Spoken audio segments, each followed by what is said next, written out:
Chapter 6. Many miles downstream, on the side to which the dogs had crossed, a small cabin stood near the bank of the river. Surrounded by 3 or 4 acres of cleared land, its solid, uncompromising appearance lightened only by the scarlet geraniums at the windowsills and a bright blue door. A log barn stood back from it, and a steam bath house at the side nearer the river.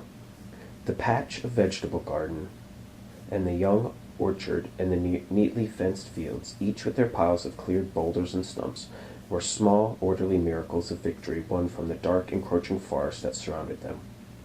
Reino Normie and his wife lived there, as sturdy and uncompromising as the cabin they had built with their own hand-hewn logs. Their lives as frugal and orderly as the fields they had wrested from the wilderness. They had tamed the brush, and in return it yielded them their food and their scant living from trap lines and a woodlot.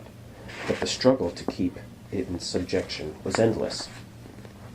They had retained their Finnish identity, complete when they left their homeland, exchanging only one country's set of solitude and the vast lonely forests for another, and as yet their only real contact with the new world that lay beyond their property line was through their 10-year-old daughter, Helvi, who knew no other homeland. Helvi walked the lonely miles to the waiting school bus each day, and through her they strengthened their roots in the security of the new world, and were content meanwhile with horizons limited by their labor. On the Sunday afternoon that the beaver dam broke, a day of some relaxation, Helvi was drawn by the river, skipping flat stones across the water and wishing that she had a companion, for she found it difficult to be entirely fair in a competition always held against her. The riverbank was steep and high here, so she was quite safe when a rushing torrent of water, heralded by a great curling wave, swept past. She stood watching it, fascinated by the spectacle, thinking that she must go and tell her father, when her eye was caught by a piece of debris that had been whirling around in the back eddy, and was now caught on some boulder at the edge of the bank. She could see what looked like a small, limp body on the surface. She ran along by the boiling water to investigate, scrambling down the bank, to stand looking pitifully at the wet, bedraggled body, wondering what it was, for she had never seen anything like it before. She dragged the mass of twigs and branches further up on the land, and then ran to call her mother. Mrs. Nurmi was out in the yard by an old wood stove, which she still used for boiling the vegetable dyes in her weaving, or peeling and scraps for the hens. She followed Helvi, calling out to her husband to come and see this strange animal washed up by an unfamiliar, swift-surging river. He came, with his unhurried countryman's walk and quiet, thoughtful face, and joined the others to look down in silence at the small, limp body, the darkly plastered fur betraying the slightness, the frail skull bones and thin, crooked tail mercilessly exposed. Suddenly he bent down and laid his hand lightly on it for a moment, then pulled back the skin above and below one eye and looked more closely. He turned and saw Helvi's anxious, questioning face close to his own, and beyond that her mother's. "Is a drowned cat worth trying to save?" he asked them. And when her mother nodded, before Helvi's pleading eyes, he said no more, but scooped the soaking bundle up and walked back to the cabin, telling Helvi to run ahead and bring some dry sacks. He laid the cat down in a sunny patch by the wood stove and rubbed it vigorously with sacking, turning the body from side to side until the fur stood out in every direction, and it looked like some disheveled old scarf. Then, as he wrapped the sacking firmly around, and her mother pried the clenched teeth open, Helvi poured a little warm milk and precious brandy down the pale, cold throat. She watched as a spasm ran through the body, followed by a faint cough, and held her breath in sympathy as the cat retched and choked convulsively, a thin dribble of milk appearing at the side of the mouth. Reino laid the straining body over his knee and pressed gently over the rib cage. The cat choked and struggled for breath, until at last a sudden gush of water streamed out, and it lay relaxed. Reino gave a slow smile of satisfaction and handed the bundle of sacking to Helvi, telling her to keep it warm and quiet for a while, if she was sure that she still wanted a cat. She felt the oven, still warm, though the fire had long died out, then placed the cat on a tray inside, leaving the door open. When her mother went inside the cabin to prepare supper, and Reno left the milk to the cow, Helby sat cross-legged on the ground by the stove, anxiously chewing the end of one fair braid, watching and waiting. Every now and then she would put her hand into the oven to touch the cat, to loosen the sacking or to stroke the soft fur, which was beginning to pulsate with life under her fingers. After half an hour she was rewarded. The cat opened her eyes. She leaned over and looked closely into them. Their blackness now contracted slowly to pinpoints, and a pair of astonishingly vivid blue eyes looked up instead. Presently, under her gentle stroking, she felt a throaty vibration, then heard a rusty, feeble purring. Wildly excited, she called to her parents. Within another half-hour, the little Finnish girl held in her lap a sleek, purring Siamese cat, who had already finished 2 saucers of milk, which normally he detested, drinking only water, and who had groomed himself from head to foot.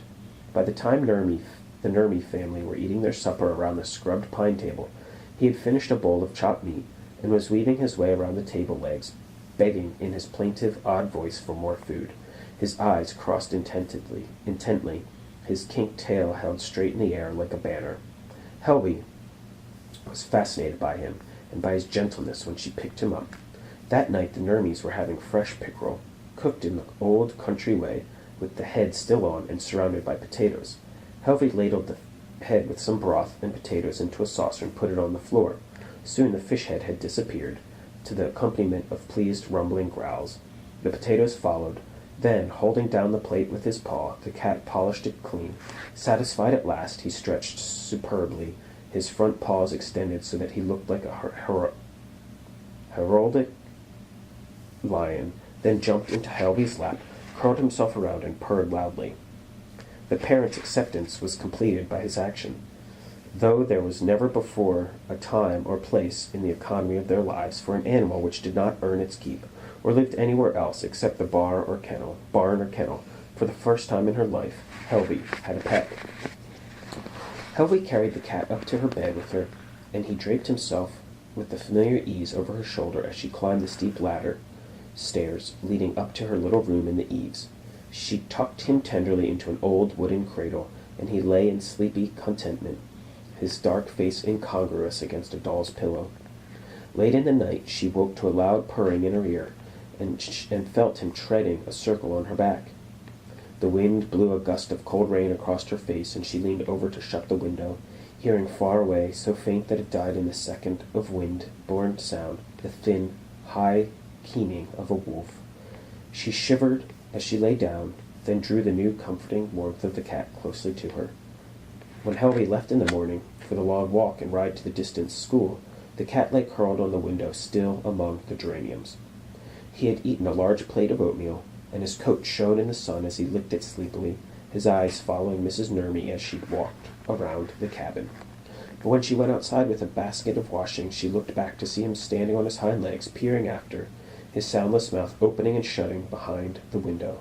She hurried back, fearful of her geraniums, and opened the door, at which she was already scratching, half expecting him to run.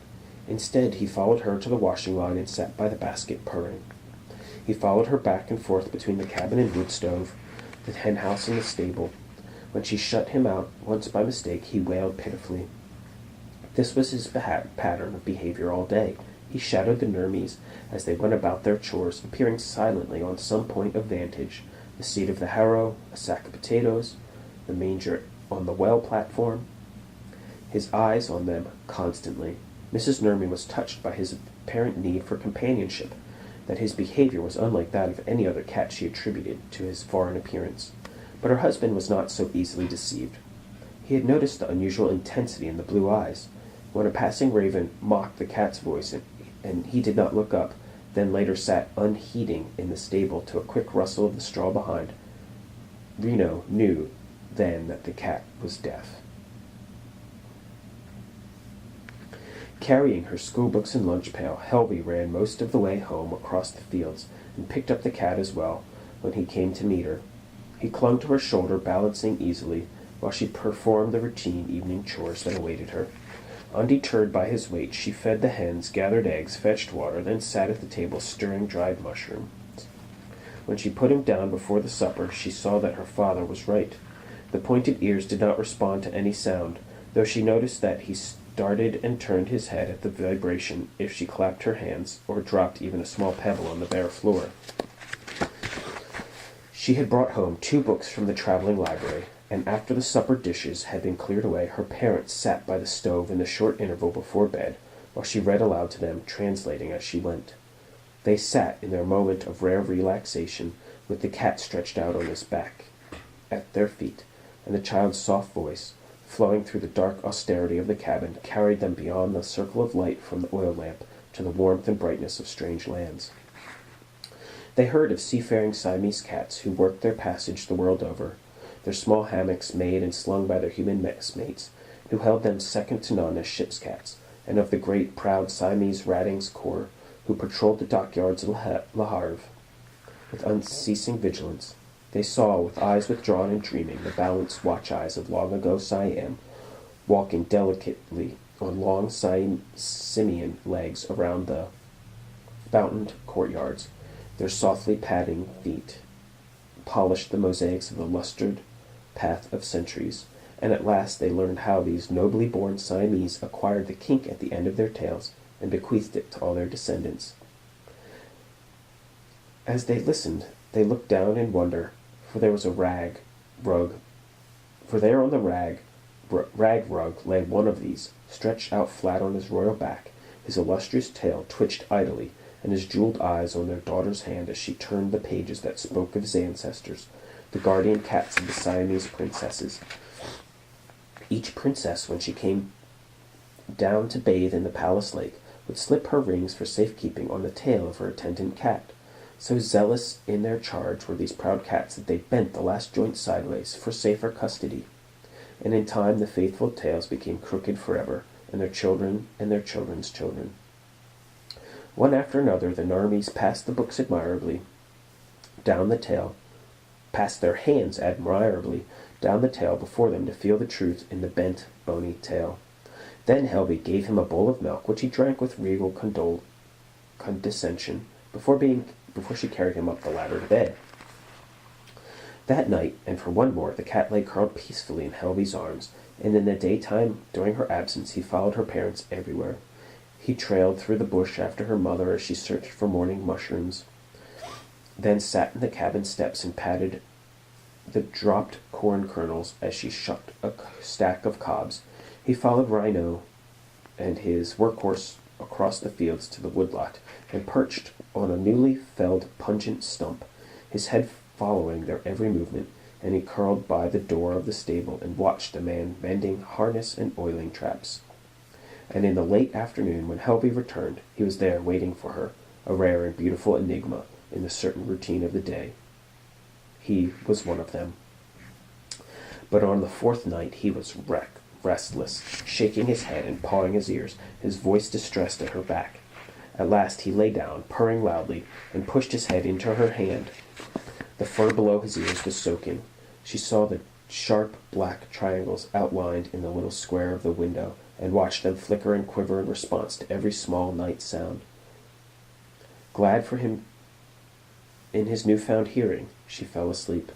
When she woke later in the night, aware of a lost warmth, she saw him crouched at the open window, looking out over the pale fields and the tall dark trees below. His long, sinuous tail thrashed to and fro as he measured the distance to the ground. Even as her hand moved out impulsively toward him, he sprang, landing with a soft thud.